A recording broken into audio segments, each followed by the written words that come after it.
삶에서 뛰어난 성취를 얻으려면 사실은 남들이 안 가는 길, 좀 어려운 선택을 해야지 된다고 저는 생각을 해요. 나의 최선의 선택을 해야지 내가 최고로 좋은 점수를 받을 수 있는 선택을 하면 아무래도 뭔가 혁신적이고 혁명적인 그런 창의성이 나오기가 어렵겠죠. 오늘 제가 가져온 책은 오리지널스라는 책입니다. 애덤 그랜트는 여러 베스트셀러 책을 쓰신 저자분이고, 오리지널스라는 책은 창의성에 대한 여러 가지 관점들을 8장에 나누어 가지고 얘기한 책이에요. 제가 오늘 준비한 내용은 평범한 사람들이 창의성이 폭발하는 순간 3가지라는 주제로 얘기를 해볼게요. 책의 초반에 천재들에 대한 이야기가 나와요. 어릴 적 천재 소리를 듣던 신동들이 어른이 되어 세상을 바꾸는 일은 드물다. 심리학자들이 역사상 가장 뛰어나고 영향력이 컸던 인물들을 연구한 결과 그들 중에 어린 시절 특별히 재능이 있었던 사람은 거의 없었다. 그리고 신동 집단의 일생을 추적해본 결과 경제 사정이 비슷한 집안에서 자란 평범한 아이들보다 뛰어난 삶을 살지도 않았다. 직관적으로 생각해도 이해가 된다. 재능 있는 아이들은 지식은 뛰어나지만 세상 물정에는 밟지 못하다. 그들의 지적 능력은 탁월하지만 사회에서 재기능하는 데 필요한 사회성, 공감 능력, 실용적인 기술은 부족하다. 어떻게 된 걸까요? 저희는 보통 이제 뭐 신동이다, 천재라고 그러면은 되게 나중에 성공하겠다 그렇게 생각하는 편이잖아요. 책에서는 신동들은 재능이나 야망을 충분히 지녔지만 독창성을 발휘하는 법을 터득하기가 어렵다고, 어려운 환경이 된다고 해요. 그래서 모차르트의 선율이나 베토벤의 교향곡을 멋지게 연주를 하는데 독창적인 곡을 작곡하지는 않고 이미 존재하는 과학적인 지식을 소화하는 데 에너지를 쏟아붓는데 새로운 개념을 생각하지는 않는다고 합니다. 그러니까 모두가 그렇다는 거 아니라 대개 그런 성향이 있다는 거죠. 실제로 그런 연구도 있잖아요. 아이들을 이제 대상으로 노력을 칭찬해 준 거랑 넌 정말 천재 같아 이렇게 칭찬해 준 거랑 아이들이 시험을 고를 때 어려운 거 할래 쉬운 거로 테스트 볼래 했을 때 그렇게 나의 천재성을 칭찬받은 친구들은 쉬운 문제지를 고르게 된다고 해요. 그러니까 좀 더 도전적인 거를 안 하게 된다는 거죠. 근데 저 같아도 그럴 것 같아요. 늘 100점만 받았으니까 고를 수만 있다면 쉬운 선택을 하겠죠. 근데 삶에서 뛰어난 성취를 얻으려면 사실은 남들이 안 가는 길, 좀 어려운 선택을 해야지 된다고 저는 생각을 해요. 나의 최선의 선택을 해야지 내가 최고로 좋은 점수를 받을 수 있는 선택을 하면 아무래도 뭔가 혁신적이고 혁명적인 그런 창의성이 나오기가 어렵겠죠. 그래서 이 책의 부제도 어떻게 순응하지 않는 사람들이 세상을 움직이는가, 이렇게 정의를 한 것 같아요. 책의 3장에 보면은 위험을 무릅쓰다라는 대목이 나와요. 미국 중앙정보국 CIA라고 부르죠. 거기에서 분석가로 활동하는 카멘 메디나라는 사람이 나옵니다. 이분이 정보 조직 내에 소통 방식에 대한 근본적인 문제가 있다는 사실을 알게 돼요. 이 당시에는 완성된 정보 보고서를 통해서 이제 정보를 공유하는 방식이라서 하루에 한 번씩 그게 배포가 됐대요. 그런데 이 정보라는 거가 시시각각으로 변하잖아요. 그리고 특히나 국가 안보가 되게 위태로울 때 갑자기 뭐 테러가 발생하거나 아니면 엄청 큰 사건이 발생하거나 1분 1초가 되게 중요하잖아요. 그래서 이분이 나무위키 같은 거를 생각한 거예요.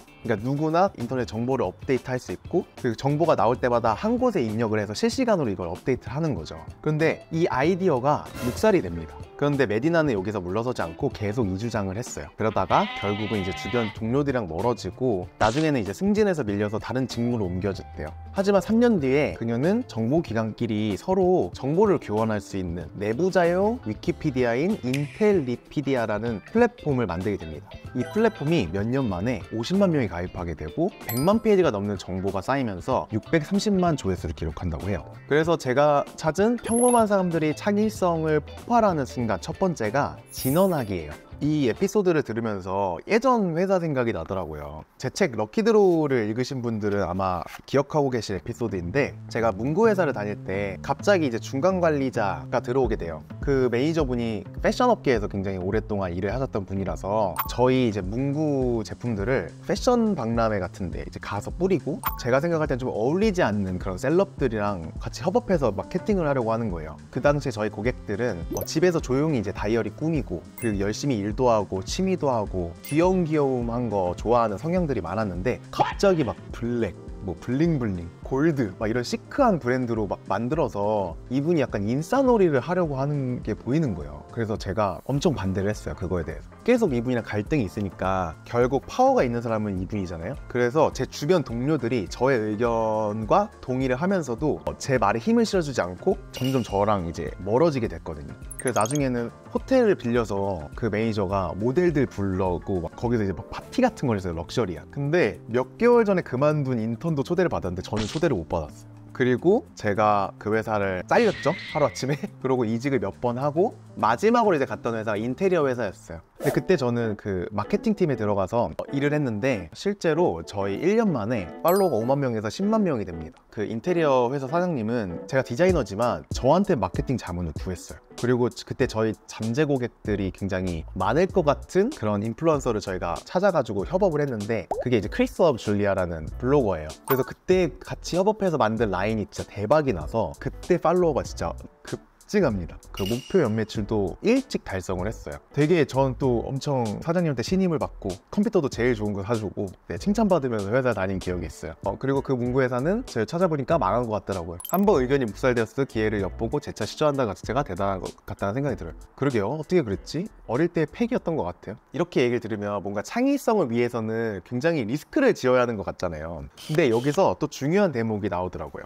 창의적인 아이디어를 현실로 만드는 데 성공하려면 시간과 에너지를 집중적으로 투자해야 하며, 집중적인 노력 없이는 기업이 번창할 수 없다는 것이 일반적인 상식이다. 하지만 이런 주장에는 안정적인 위험 분산 포트폴리오가 지닌 핵심적인 장점을 간과하고 있다. 즉, 한 분야에서 안정감을 확보하면 다른 분야에서는 자유롭고 동창성을 발휘하게 된다는 사실이다. 경제적으로 안정되면 어설프게 쓴 책을 내거나 조잡하게 만든 예술품을 판다는 중압감이나 아무도 시도해본 적 없는 사업을 시작한다는 중압감에서 벗어나게 된다. 이 책에서 나오는데, 이베이를 창업한 피에르 오미디아르라는 사람도 창업 후에 9달 동안 계속 프로그래머로 일했다고 해요. 그리고 온라인 시장에서 얻은 수입이 월급보다 많아지자 그제서야 직장을 그만두고 이 일에 몰두한 거죠.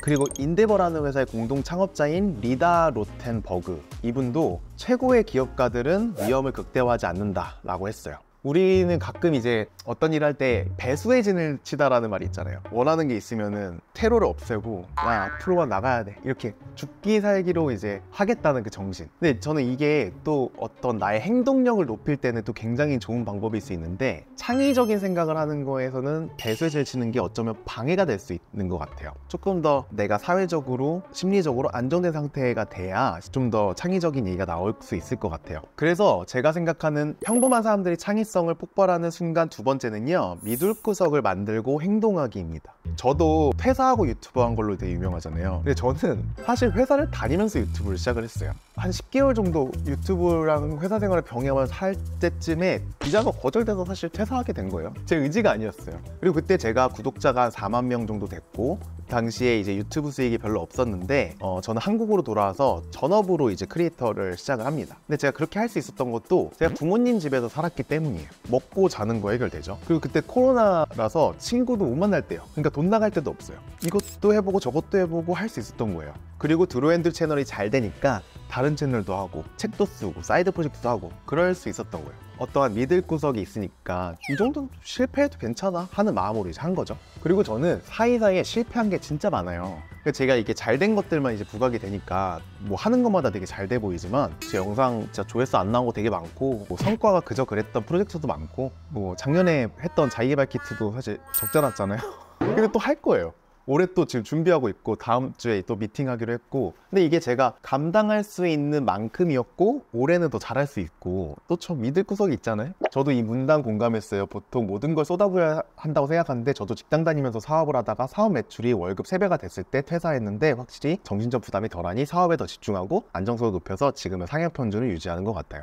오, 멋있습니다. 평범한 사람들이 창의성이 폭발하는 순간 세 번째는 여유있게 시간 갖기입니다. 4장에 보면은 서두르면 바보라는 목차가 나오는데, 거기서 미루는 행동이 어떻게 창의성과 관련이 있는지 다양한 사례를 가지고 이야기해줘요. 그 중에서도 레오나르도 다빈치에 대한 이야기가 나오는데, 레오나르도 다빈치가 모나리자를 그리기 시작한 게 1503년이었고 1519년에 완성을 했다고요. 그림 한 장을 16년 동안 그린 거예요. 이렇게 보면은 엄청 미룬 거죠. 그런데 사람들은 다빈치가 광학 실험이나 뭐 다른 일에 정신 팔려가지고 시간을 낭비했다라고 이제 비난을 했지만, 역사학자 윌리엄은 이렇게 설명했다고 합니다. 이를테면 다빈치는 빛이 구에 어떻게 굴절되는지 연구한 덕분에 모나리자와 세례 요한을 끊임없이 수정 보완할 수 있었다. 광학 연구를 하느라 이 그림들을 완성하는 시기가 늦춰졌을지 모르지만 최종적인 작품은 그가 행한 실험들로부터 덕을 많이 보았다. 이런 실험들은 평생 동안 끊임없이 영감이 떠오르게 하고 공적인 작업을 할 때도 참신한 아이디어를 아이디어를 생각해내게 만드는 밑거름이 되었다. 이 저자 애덤 그랜트가 테드 토크였나요? 부분에서도 되게 재밌는 에피소드를 얘기를 해요. 대학생 친구들이 애덤 그랜트한테 온 거예요. 그래서 자기네들이 인터넷으로 안경을 팔아보겠다. 그러니 이 사업을 투자해달라고 얘기를 합니다. 그런데 이 친구들이 가만히 봤더니 회사를 시작하기 전날까지도 웹사이트가 구축이 안 된 거예요. 애덤 그랜트가 투자를 안 했대요. 그런데 그게 나중에 워비파커라는 이름으로 세상에 나옵니다.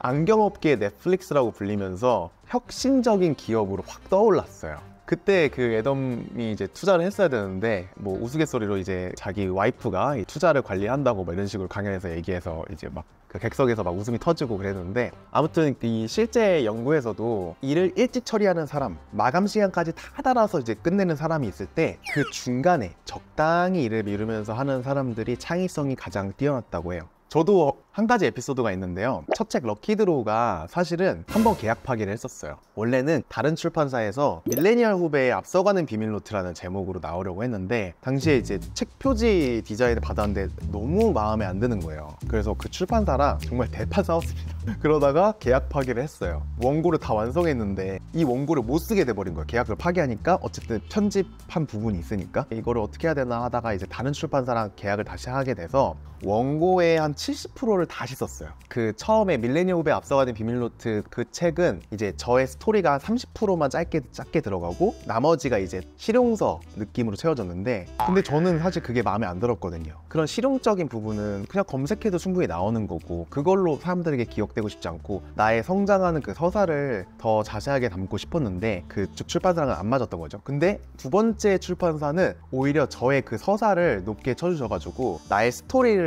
더 늘려가지고 책에 스토리가 70% 그리고 이제 실용적인 부분이 30%로 바뀌었어요. 그러면서 이제 럭키드로우라는 제목의 책이 나옵니다.